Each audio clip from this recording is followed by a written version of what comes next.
Hello, I'm Sky Matsuhashi, founder of SmartPokerStudy.com, the place for poker players who are always striving to be better today than they were yesterday. Poker people, tell me that you did not miss episode 68, where I gave you the lowdown on the benefits of Flopzilla, and I walked you through a hand-reading exercise using this powerful software. Hey, poker people, thanks for tuning in, thanks for your Patreon support, and thank you for spreading the word, because that's how we grow. It's Friday, June 3rd, and as you're listening to this, I'm probably on my way to Vegas, the WSOP, and the Colossus. Wish me luck. And as promised, I am announcing today the two free roll winners. One is a Smart Poker Study Weekly Boost subscriber. The other is a Patreon supporter. They each get a 1% free roll in any winnings I make from playing in the Colossus tomorrow. And the winners are, drumroll please, John Prin and Pere Leva.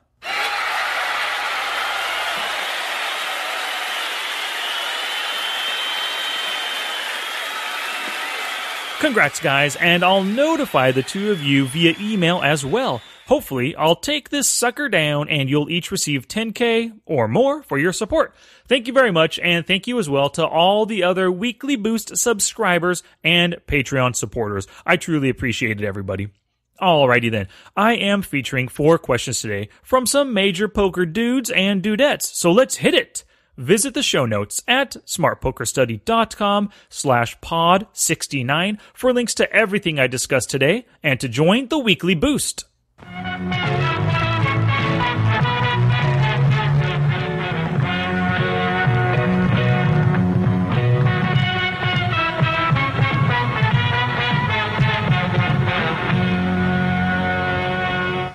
The first question today comes from a couple of wild stallions. If you guys are really us, what number are we thinking of?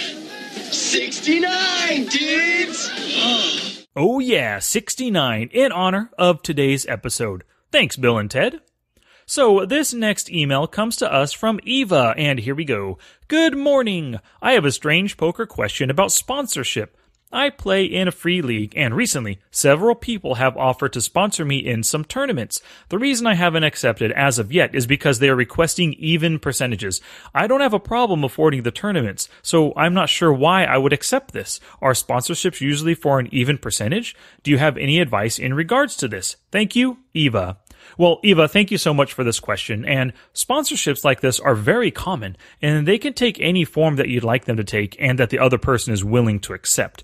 If they're offering to pay your entire buy-in for half the profit, and there's no repercussions if you don't cash, then this essentially makes the only thing you're spending to enter the tournament being your time. And these types of arrangements happen all the time. I remember, it was probably a few years ago, I remember hearing about Brian Rast. He is a poker pro and a high-stakes player. He didn't want to play in a specific tournament. Maybe he came back into the country, he overslept, he drank the night before, whatever it was.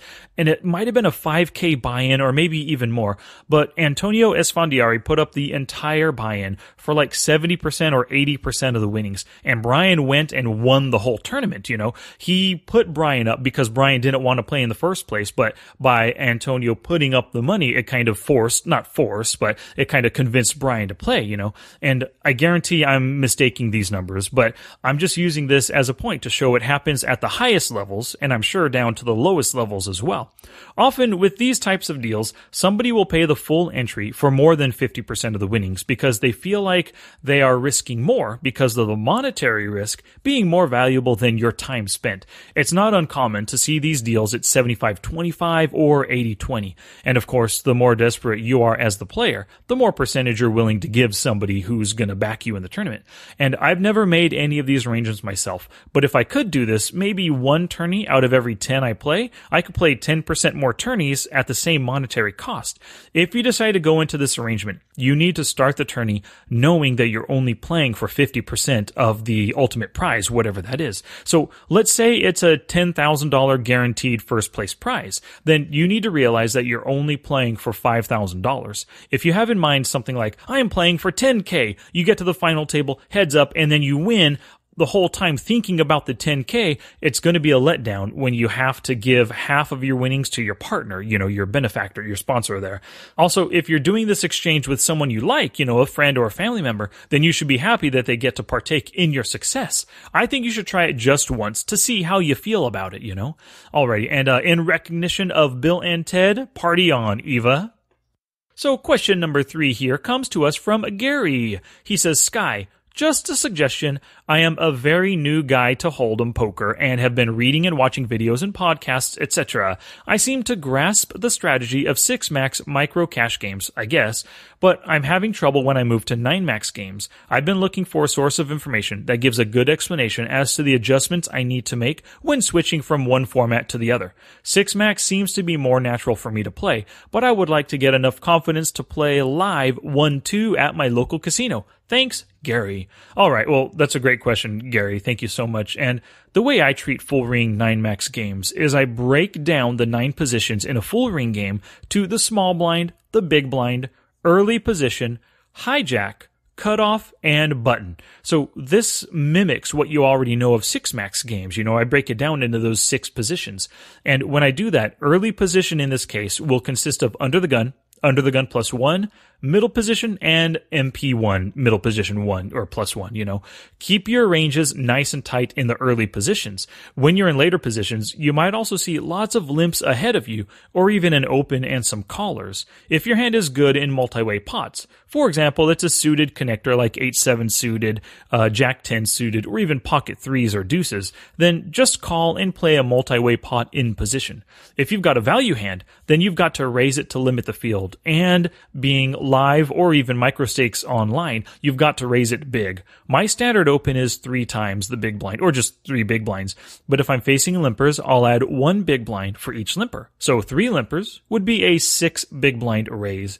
And if there's an open ahead and I want to isolate the player, I'll make my 3-bet 3 times his open. If there's an open and callers, I'll make it 3 times his open plus 1 for each caller, or even 2 for each caller if necessary, depending on how passive and stationy the guys are who already put money in the pot.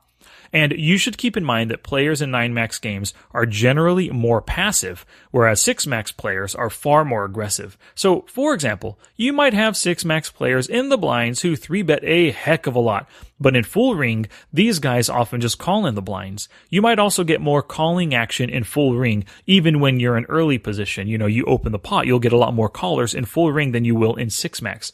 You'll have to get used to those kinds of differences. You might have to open the pot a little more, like 3.5 to 5 big blinds in full ring games, just to limit the callers behind you. And you might have to re-raise or come in over limpers even more than my 3x plus 1 for each limper, And this, of course, will take some adjustments, and paying attention to the way the players play at whatever live game you sit down at is going to be very important. When you first sit down, take note of the bet sizings that elicit lots of calls and the sizings that limit the field. Make adjustments to your own bet sizing depending on the pre-flop outcomes that you're looking for.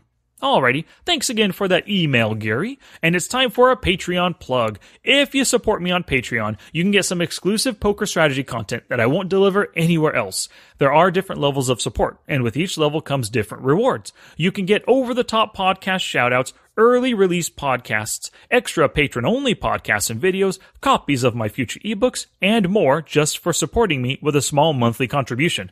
There are also some crazy goals that I've set. Help me hit these goals, and you'll hear more strategy content in the form of more questions answered, longer podcasts, or even more frequently scheduled podcasts. Who knows? With your help, I might be podcasting 5 days per week. So to learn more or to support me, please visit patreon.com/smartpokerstudy. And that's exactly what Mike, who is at UTG Poker on Instagram, that's what he did just the other day. His willingness to share some of his bankroll with me every month is totally appreciated, and I can't thank this titan of the poker world enough. Thanks, Michael. You the man, and I love your home game chipset pics on Instagram. Alrighty, on to question 4, the final question today, and it comes from Ken. Hello, Sky. Thanks for agreeing to help me. I really appreciate it. And as a side note, I gave Ken a hand with something the other day, so this was his response in another email, So he continues, on another note, I am a big fan of self-improvement books as well. I read The One Thing and always had trouble adapting it to my busy life and even understanding how to do it. If you ever have time, I would love to hear about your methods and success with it. Again, thanks for your help and for the podcast. I think you have a great format, and I'm really enjoying and benefiting from it. Best regards, Ken. Awesome. Cool beans. Thank you so much, Ken. I was more than glad to help you previously, and I really appreciate the kind words you gave me as well. Okay, so putting The One Thing to use. First off, if you don't know what The One Thing is, it's a self-improvement book focusing on the one thing every day that will push you closer to your goals than any other thing. And that's, of course, different for everybody and depending on their goals. There are lots of areas of life where this can help you progress, and poker is just one area I use the lessons from The One Thing in. If you missed it, I did a podcast where I reviewed The One Thing back in episode 3, so check it out. And something that I've always struggled with is trying to do too many things at once, but not finishing any one of them, or if I do finish one, not doing it as good as I could, This book helped me to get past that issue. Sure, I have to admit that it still creeps up from time to time, but with consistent practice, I'm getting better at getting stuff done and doing it right, doing it well.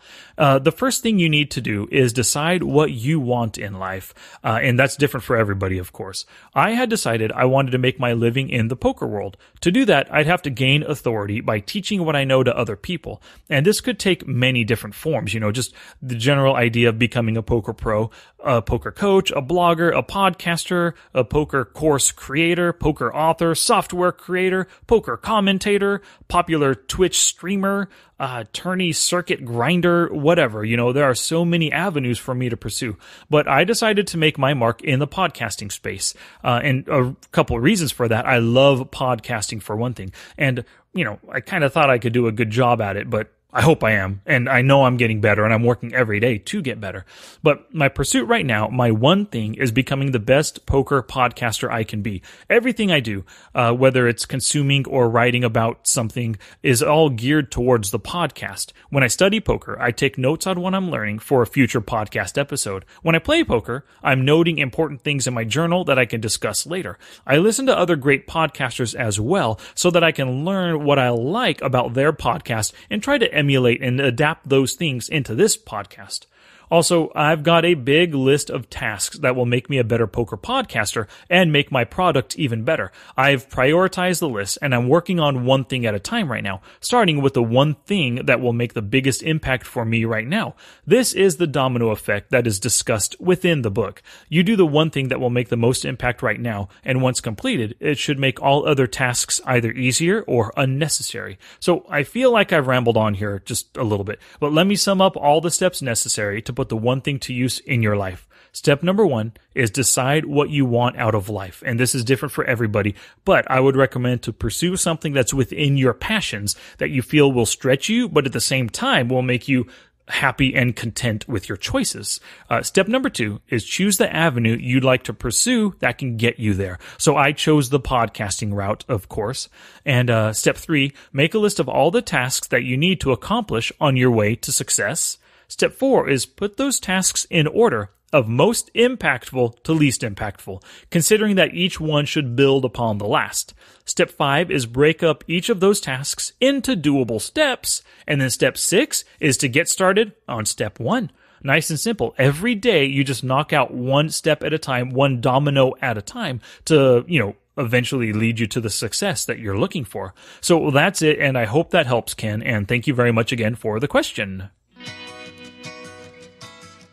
All right, thank you so much for listening, and thanks again to the Wild Stallions, Eva, Gary, and Ken for the questions featured today. I hope my answers boost your poker skills. If you're not already there, and why wouldn't you be? Head over to the show notes page for everything discussed today at www.smartpokerstudy.com/pod69. There it is again, 69 dudes!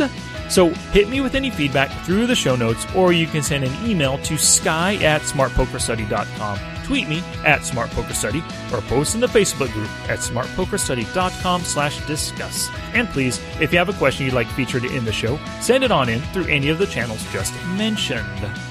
Alrighty, poker people, be sure to come back for Tuesday's podcast, where I will continue the Hand Reading Lab series, and I'll discuss thinking about your own ranges and creating them based on different scenarios, like your responses to 3-bets or what range you'd continue with versus a flop C-bet. Of course, word of mouth is the best advertising, and I thank you for sharing the show with other poker people. It only grows with your help, so I'm asking you to share it with someone who will get value from it just as you do. Send them to the show notes page to get them started on all that this podcast has to offer. And don't forget to visit patreon.com/smartpokerstudy to support the show and collect some nice monthly rewards. And before I go, wish me luck once again at the Colossus, please. Until next time, study smart, play much, and make your next session the best one yet.